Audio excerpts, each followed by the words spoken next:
Considering that we're so close to the 3.x era of Honkai Star Rail, it got me thinking, are we nearing the end of the break follow-up attack meta? My name is Juice, and let's get into it. I think that it's important for us to start off with how the break and follow-up attack meta totally took over in the first place. We've been delivered a slew of fantastic units of those archetypes within the 2.x patch line. Firefly, Fei Xiao, Ling Sha, and the recently released fresh new Rappa. And if you want to try her out, you're gonna need plenty of Stellar Jades. But where can we go to afford those better? Well, allow me to introduce you to Loot Bar. Loot Bar is a wondrous service which can offer you cheaper Stellar Jades compared to the official prices shown in-game. Look at this comparison between the official cost and the Loot Bar cost. New users get a wonderful 5% off, and the prices are up to 20% cheaper compared to the official channel. Loot Bar is a completely safe service, and has countless positive reviews. Yet, how does it actually work? Well, first input your UID. That's right, you need no login information whatsoever. Choose your desired package, and then look at that, more Stellar Jades for me. This is all legit since the site uses a VPN, which is how they cheapen the Stellar Jades, and official top-up methods are used. Check out Loot Bar today to save on all your gacha needs. When it comes to the follow-up attack side of the meta, it had a bit of prep time, if you will. Topaz had came out all the way back in 1.4, and Doctor Ratio had been given out for free in 1.6. When Topaz had released, she was received, I would say, in a mixed sort of way. There wasn't really anybody calling her insane, and because she released next to Jingliu, the competition was pretty rough. Though when Ratio rolled around, that's when she really got her time to shine, and people started to recognize her power. The Doctor himself was quite well received because people weren't expecting a free 5-star to be as good as he was. And even to this day, even if Fei Xiao was power crept him, he still remains as a fairly solid DPS option. So those two essentially marked the beginning of what would soon become the most powerful niche in Honkai Star Rail. Aventurine rolls around not too long after Penacony's release, and holy guacamole, he is by far the strongest sustain that we have ever gotten in the game. To this day, he is the absolute best shielding option out of any character that we've got, and he's more effective to use in your team for survivability over any healer that we've currently got. The guy had it all. A debuff in his ult, follow-up attacks for his own personal damage, he was fairly easy to build because he gives himself so much free crit rate, the whole package. Not to mention his absolutely absurd capabilities when it came to keeping your team alive. Like, oh my goodness, I oftentimes find myself being fine with a little shield that he generates after doing his follow-up attack. I rarely ever have to use his skill, and when I do, my team turns into a titanium tank. Plus, little goodies such as his light cone and E1 are very nice, so he had pretty much everything going for him. And while he was recognized as being absolutely excellent on his release, oh boy man, oh boy, it was only gonna get better from here. Because aspects of his kit would soon become useful in other future follow-up attack units. I'll get onto that when the time is right. Then we move on right after to Robin's release. I think we all know that she is one of the most meta characters in all of Honkai Star Rail. I personally think that she's the best character in the game, if not top 3 at least. Notice how she has a nice little A4, which is really good for follow-up attack teams specifically? Yeah, that Doctor Ratio combo with Topaz from earlier, it became absolutely nuts. It was already a good team, don't get me wrong, but it became one of the top tier teams of the time thanks to Robin's release.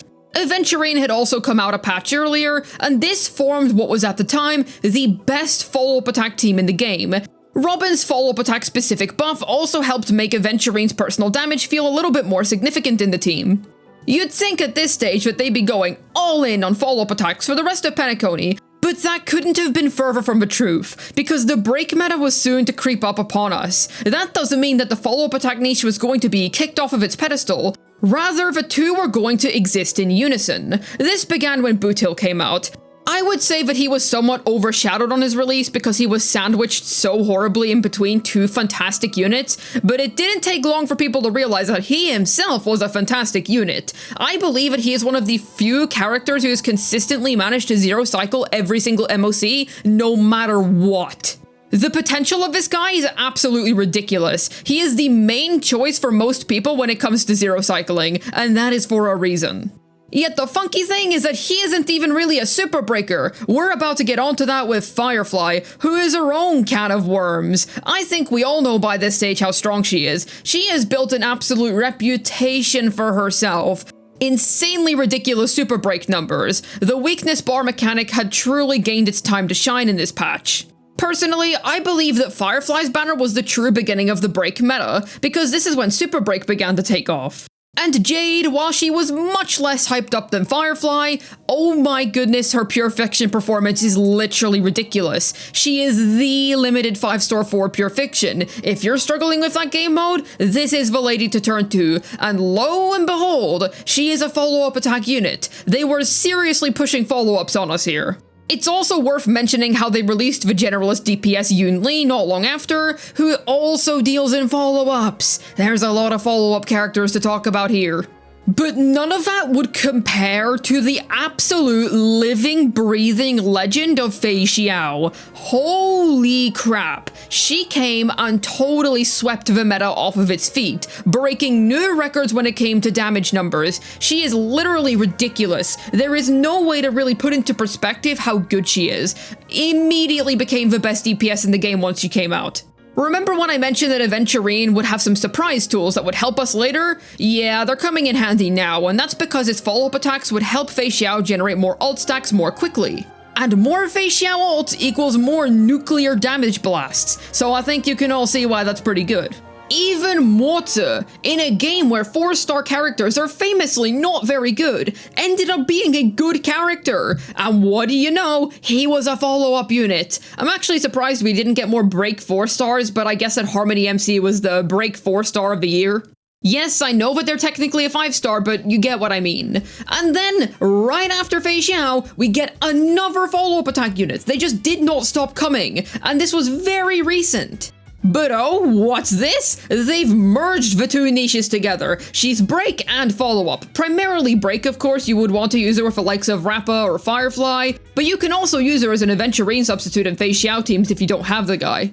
It's honestly getting somewhat ridiculous how hard that they're pushing these niches. Like, dude, they literally put 2 of them in one character. And that brings us to now, with Rappa's release, a very powerful super break DPS who is insane in Pure Fiction. But here's the thing, she is incredible, don't get me wrong. I actually feel like people are underestimating Rappa somewhat because her damage is by no means bad. Yet with that being said, we are on the cusp of a brand new meta, and I feel like they're not going to be pushing follow-up attacks for another year. Think about it like this. In the 1.x era, hyper carries were all the rage. They were the main deal. You would always want to run a hyper team. If you remember the old meta from back then, it was the likes of Zilla, Imbibed Lune, Jingliu. Essentially, hyper carry equals good. You move on to 2.x and they have given break and follow-up attacks and super break all the love in the world. They did give DOT some love near the start of the versions, but with that being said, it's just kind of fallen off over time. They need to give it some more love, and that's the thing. Now we're at a stage where those two are so strong that other archetypes have just severely fallen off because they haven't gotten quote-unquote new toys in quite a while.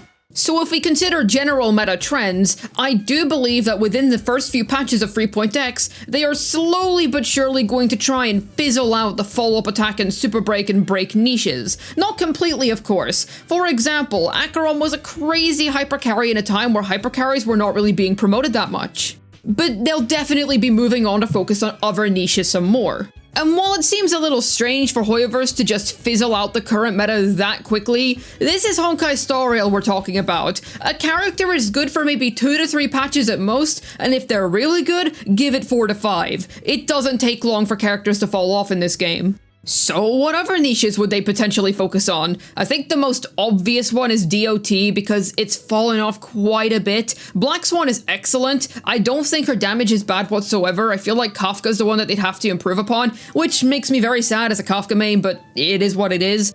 Or they would have to make some crazy good Black Swan upgrades so that Kafka has a better DOT unit to drive. Or make a really broken third slot for the team. Someone as broken as Robin is for the follow-up attack niche. They could always go back to hyper carries. I'm not sure if they would, to be fair, because we already had our hyper carry time, but I suppose 1.x did bring us a mix of new units and the game was new, so a more dedicated time for hyper carries could be cool. Or maybe they'll play with other aspects of character kits that we literally would not even think about. For example, HP mechanics. Or maybe some more experimentation with bending the rules of paths. For example, Acheron being Nihility, or the fact that March 7th gives her buffed unit a different effect depending on what path they are, that sort of thing. Either way, what do you think? Let me know your ideas down below in the comments. Do you think that break and follow-ups are going to survive right through the 3.x era? Or do you think that they're going to shift their focus onto a different sort of archetype for a change? Either way, I'm interested to hear your thoughts. Hopefully this video was able to tell you why I think that the break and follow-up attack meta is ending soon.